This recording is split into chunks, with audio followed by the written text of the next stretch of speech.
সমস্যা? আমি বুঝলাম না, আমি কি তোর কাছে ফ্রিজে ঠান্ডা পানির চা চাইছি রে ভাই? আমি চাইছি গরম টক বগিয়ে ফুটা পানির চা। এটা কি? পানির টক বক করে ফুটতেছে, সে পানি দিয়ে চা বানাই দিচ্ছিস। তুই করছিস ফ্রিজের পানি। আমি এই জায়গায় এক চুমুক এটা খাই ফেলি, জানিস? তাই শুনতেছিস সবাই? তাই শুনেছিস না? শুনেছিস? শুনছি। তুই যদি এক চুমুকে চা খাতি পারিস, তাহলে কি কি দিবি তুই? কর। দোকান তোর খারার পরে দোকান দিয়ে চলে যাবো তোরে। এই শুনছি। ভাই খাই না, লাঞ্চ মাঞ্চ পুড়ে দেবে না। আরে জাকির ভাই কিছু না, তুমি খাই ফেলাও। হ্যাঁ সেটাই, খাই ভালো তুই দেখ চুমুক খালি দেখ।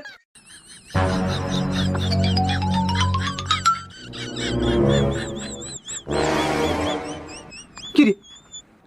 এখন চুপচাপ বসে আছিস কিসের জন্য? দোকানে তো পারিস না কেন?